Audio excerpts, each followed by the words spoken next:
Welcome to Taiwan Talks. I'm Betty Chen. Today we focus on the AI sector. Just recently, Elon Musk XAI revealed the latest AI model, Grok 3. With its logical reasoning and creative collaboration, Musk says it is the smartest AI in the world. So how will it impact the overall AI development? On top of that, also recently, TSMC has announced to make a $100 billion investment in the United States. What are the geopolitical implications? Today, we are very honored to have invited two guests. Joining us today are Ju-chun Ko, legislator from KMT, and Wen-ti Sung, Atlantic Council Global China Hub non-resident fellow. A warm welcome to both of you on the show. So my first question is for you, Legislator Ko. So compared to ChatGPT, Gemini, and DeepSeek, a quarter of Grok's engineers are actually from China. All these are very young. They are born after 1995, and these young engineers are committed to infusing humor and human interaction into this model. So overall, how do you assess Elon Musk's AI strategy for Grok 3? Yeah, all the large language model needs talent to develop the algorithm and also train the latest AI. And of course, Grok need a lot of talent from all over the world. And a lot of genius developer is coming from Taiwan, mainland China, Hong Kong, or Singapore. So you will see a lot of Asian face. But when we say that they're from China, however, they already study in United States for a very long time. So maybe now they're already American. So it's not the key point. The key point is whenever or whoever want to develop the latest large language model or the latest, strongest AI, they need talent. A lot of company, they will throw a lot of money try to grab these talents for them to work for them. So this time on Grok, we can see the announcement on Twitter. Now it's X. We can see a lot of Asian face type of people. They announce this technology with Elon Musk. We can see that the AI is the technology for all humankind. We can just ignore what kind or what type of face, and we can just concentrate on if the AI safe enough. Is there any like ideology in behind? Now the Grok, because it's kind of like open, not only open source for part of it, and also open for examination by everyone. So now everyone is kind of satisfied by the result. And on the benchmark, the results are also amazing. So you cannot sense, maybe you can see some face or like a China or Taiwanese or like Asian type of face. However, in the model or in this application, Grok 3, you don't sense any, racist or like any specific ideology. People are kind of think it's fun and humor. So I think the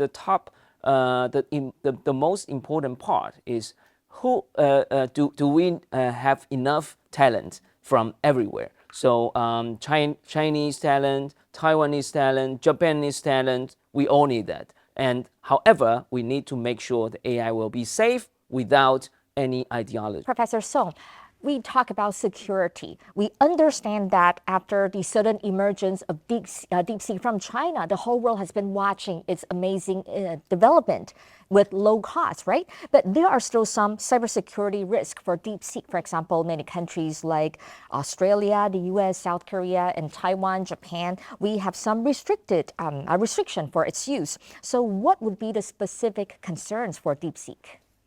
I mean, this is really a whole new world of AI arms race, if you will, between all these nations. And I think DeepSeek, just like many other AI, they are still relatively new kind of technology. And so what that means is that a lot of the peripheral services are still in the process of catching up. We're talking about data security. We're talking about, there are concerns, for example, about lack of a sufficiently robust encryption system when it comes to DeepSeek, and how some data security companies such as Wiz, for example, have already talked about how with DeepSeek, some of your data, personal information, chat history, some of these can be potentially subject to hacking, especially on public databases, for example. So I think that's one potential area to watch out for. Another area, of course, I think goes to the lack of sufficient guardrails, or should I say guardrail that's still in the process of developing, which is some people may be using this kind of AI for the purpose of getting malicious instruction, for example, about how to create IEDs, explosive, other kind of dangerous material that the existing instruments, social information may have more robust safeguards on. These AI are still in the process of developing. And I think lastly, there's always the issue for especially Western businesses that for DeepSeek, part of their servers at least seem to be based in China. And we know that China, ever since especially 2017, 2021 especially, they have been having a robust legal regime when it comes to governing data security for anything, any cyber data that goes into China.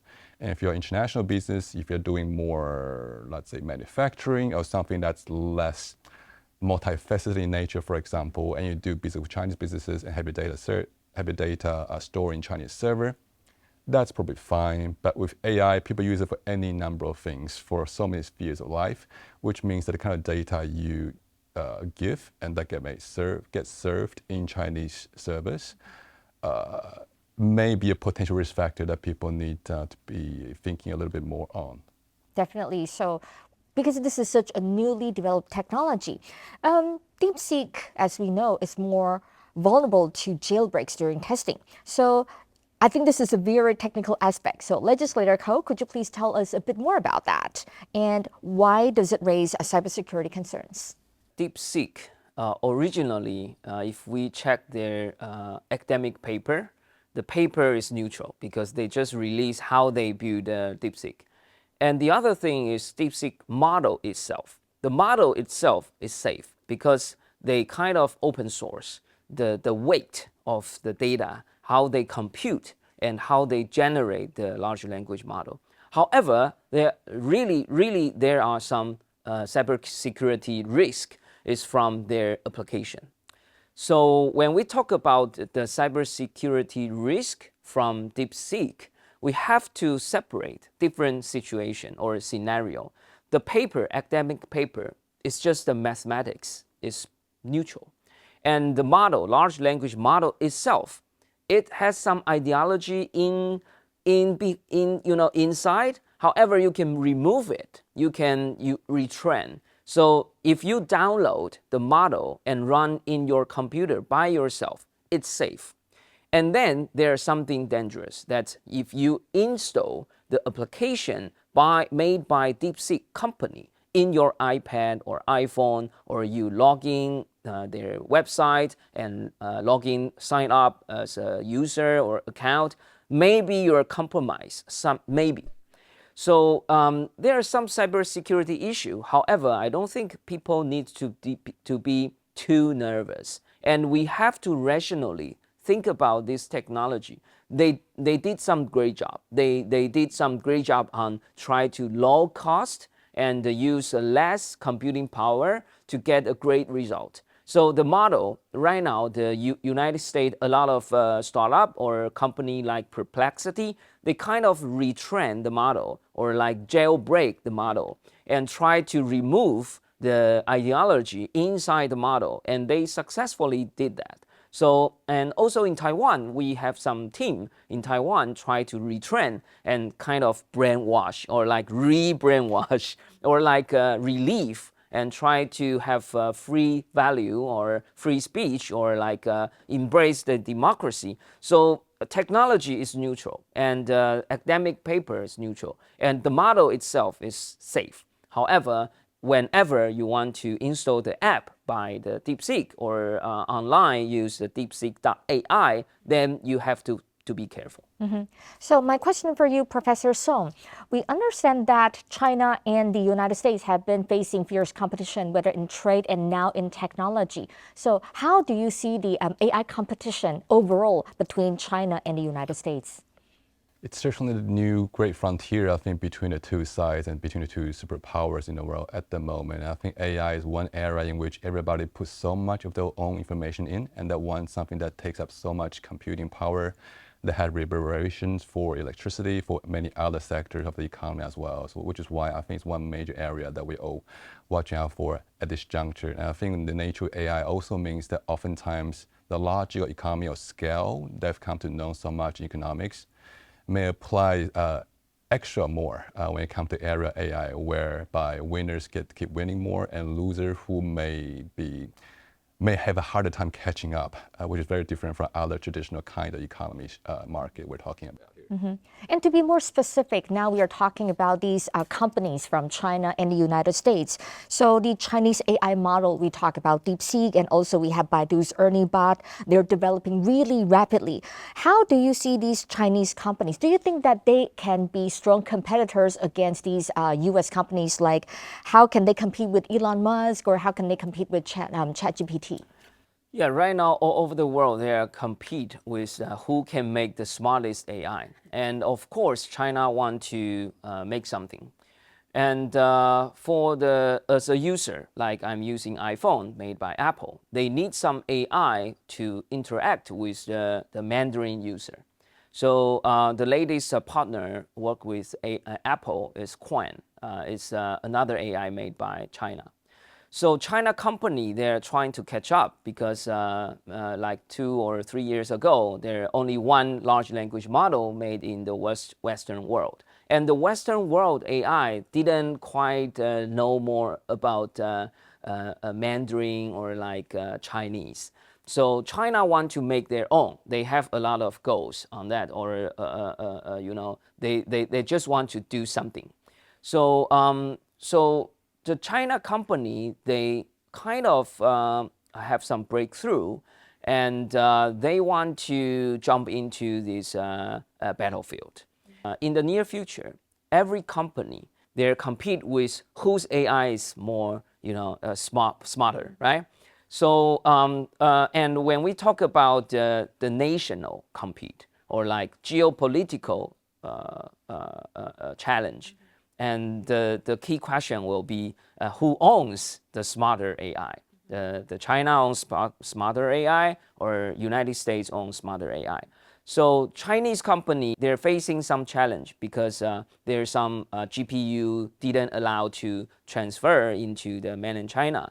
So they kind of use a low-cost strategy and use very limited resource, but with a lot of data and a lot of talent. So they create a new path that you don't need to spend billions of dollars. However, you can provide a better AI maybe for billions users of Mandarin or Chinese. So it's kind of like just a beginning. We don't need to be too nervous.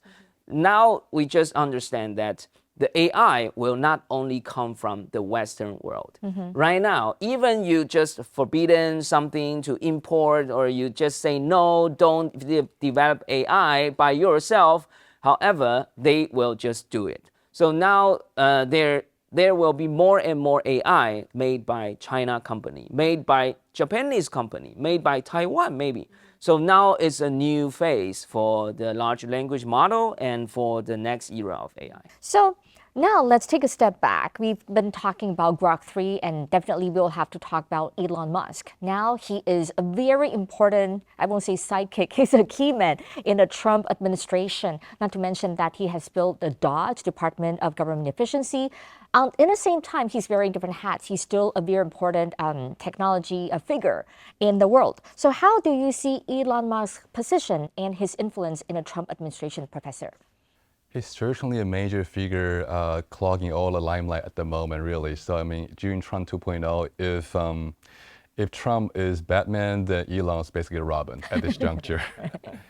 And I think, yeah, and that's why he has a unique place, both in terms of U.S. government and in terms of greater U.S. China business and economic relation, of course. And I think for him, on a domestic level in U.S. politics, I think what Elon Musk has been finding somewhat of a issue to work on is finding the right amount of limelight for himself. because on the one hand, he is designating himself as the head of, effective head of Doge, as you know. And that means that he's going to be President Trump's wrecking ball, if you will, in terms of his wholesale restructuring of U.S. government. So in that sense, he needs enough airtime to play that role effectively, and maybe sometime also to help Elon play somewhat of a good cop, bad cop strategy vis-a-vis President Trump as well. So in that sense, some limelight is helpful. The other issue, of course, is that whether it's such thing as too much of a limelight for him.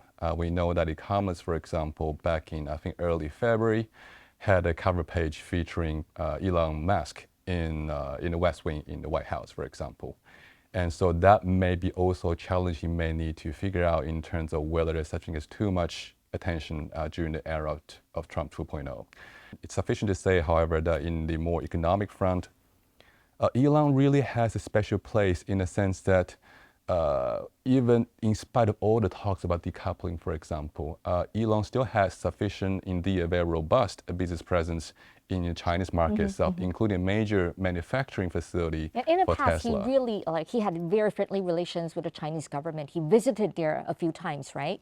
Indeed, we know that Elon Musk's mother, for example, right now is a major social media star on Weibo and other corners of Chinese social media, for sure.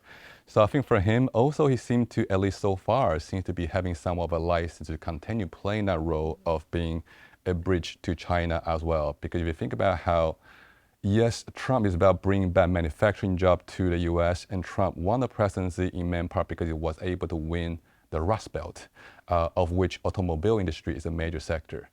Well, Elon, being one of President Trump's best friends at the moment, has the major Tesla automobile sector going on in China itself, and President Trump seems to be okay with it.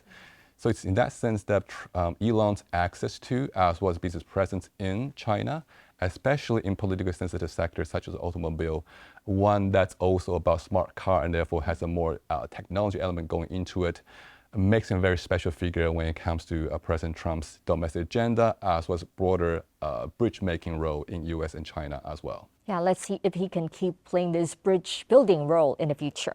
I think you have talked a lot about the importance of talent. I just wonder, in the fierce Chinese and American competition, whether in tech or in trade, now focusing on AI, what will be the key factor to victory in this rapid development? Is it talent, or are there any other factors?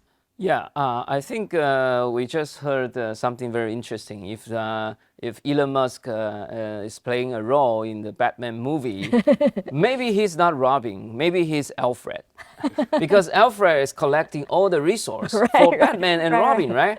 So in this AI competition, Elon Musk is collecting resource. What kind of resource? First, we need data. If a large language model without data, large language model will be really, really stupid. AI needs to read books a lot, billions of lines or billions of books. So we need data. And second, we need talent. Organize the data and make it be able to be pre-trained by AI, by computational warehouse, which is the AI warehouse.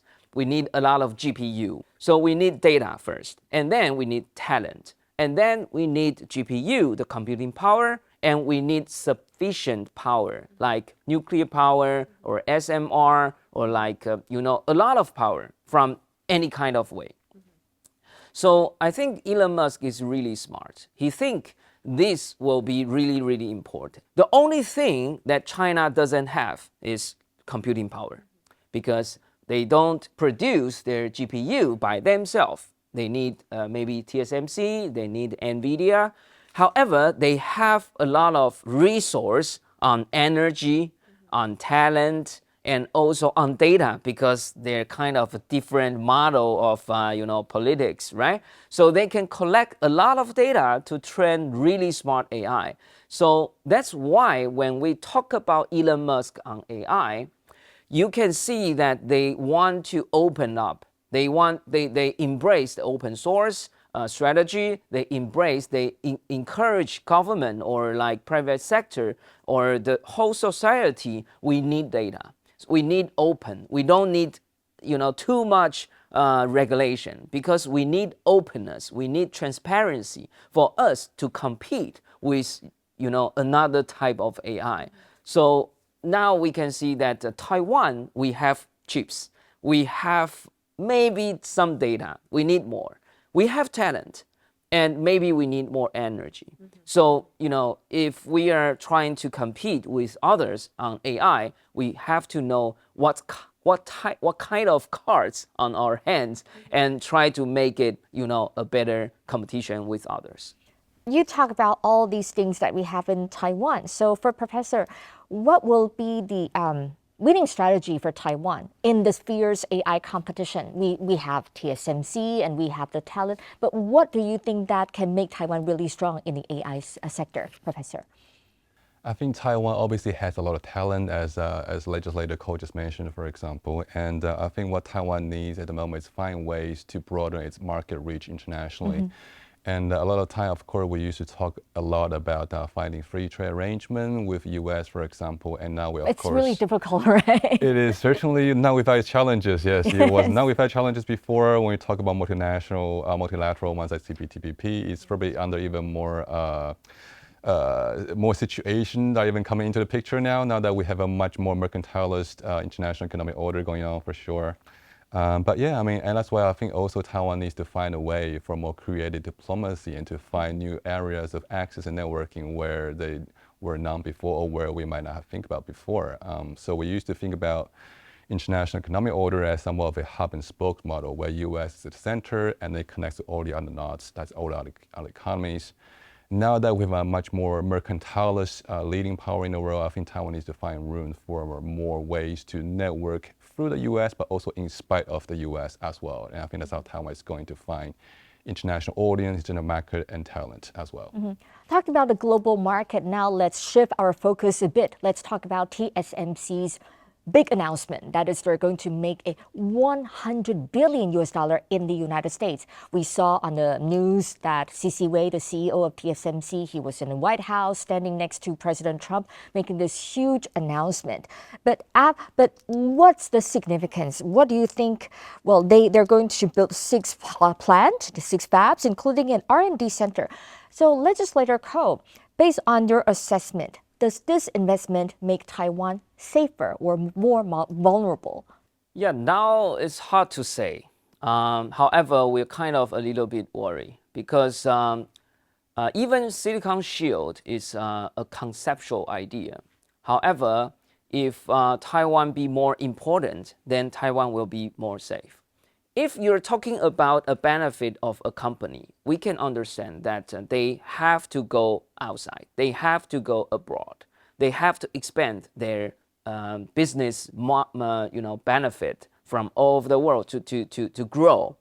However, when we talk about the benefit for Taiwan, we have to say that we hope that TSMC will maintain the top-notch manufacturing process in Taiwan, develop from Taiwan, test in Taiwan, and then go out of the another place. So Taiwan first will be kind of our wish for TSMC's strategy. However, it's a company.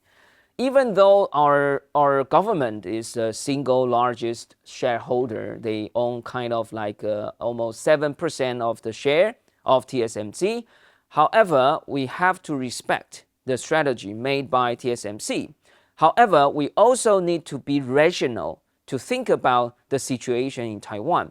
The Silicon Shield might be not here anymore because their TSMC going outflow, and then the other company, the whole ecosystem might going United States, America, and going to Japan, going to EU, and then what it will be left in Taiwan.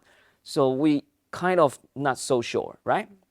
So now our government needs to do a lot of work, and they need to make sure that we will still play a really important role in a geopolitical situation in Indo-Pacific, right? So I think the TSMC, they going to United States, America, we can understand about that.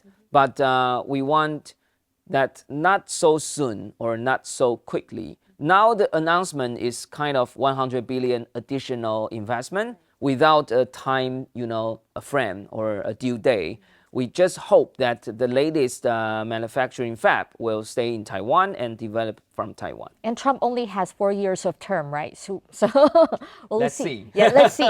So for you, Professor Song, in your opinion, what are the concerns and benefits for this additional investment? And in Trump, in his first administration, the policy for Trump is to force the companies to leave China. But in his second term, I think he just said it very bluntly at the congressional speech. He just said that, oh, we're not giving you money. The CHIPS Act, it's horrible. We just want you to come to America, build in America. It's kind of like he's pressuring these companies to come to the United States. So do you think that in Taiwan now we have TSMC making this huge investment, and now the Taiwanese government has agreed to increase the GDP, to increase the defense budget to 3% of the GDP? Is that enough, or what else should Taiwan do? Wow, that's certainly a very complicated question for sure. I think, for TSMC, obviously, in a sense, it's almost taking one for the team. That is, in a sense that, yes, there's obviously cautious optimism still at this juncture, the hoping that that TSMC, as well as Taiwan's technological edge itself, thrives on Taiwan's own ecosystem more than just specific talent, technology, and what have you. It also really means that for Taiwan, one of Taiwan's success stories is that it's really a whole society effort where, yes, we got talent, we got technology, and we have whole society. And also our tax break culture, right? Corporate regulations. culture. all that go into supporting and developing Taiwan's champion sector that is today. And so there's hope that hopefully that won't be able to just be wholesale transplanted elsewhere, at least not anytime soon. But yeah, in the sense that I think TSMC is almost a potential instrument as well when it comes to furthering, improving Taiwanese and American relations at the beyond just the government level, but hopefully to the society level as well. When you go over, you build a factory, you move your people, you hire local hire, and you create restaurants, supermarket, and what have you. The hope is that over time you'll be able to cultivate a big enough constituency, if you will, in the U.S. itself, that will find Taiwanese presence to be a welcoming presence, one that will be creating jobs and other opportunity as well, so that over time, you also have new and more American political leaders who are like, yes, my electorate like this, like a stronger U.S.-Taiwan ties. So in that sense, by creating opportunity for them, you are making life easy for American leaders, and who in turn may have more reason to make life easier for Taiwan down the road as well. So again, lots of cautious optimism. It's anyone's guess as to how to balance between caution and optimism. For Taiwan, though, of course, when it comes to defense budget, I think Trump administration are reasonable people. When they talk about how Taiwan should be spending 10% of GDP on defense budget, I think the number is probably more metaphorical or aspirational.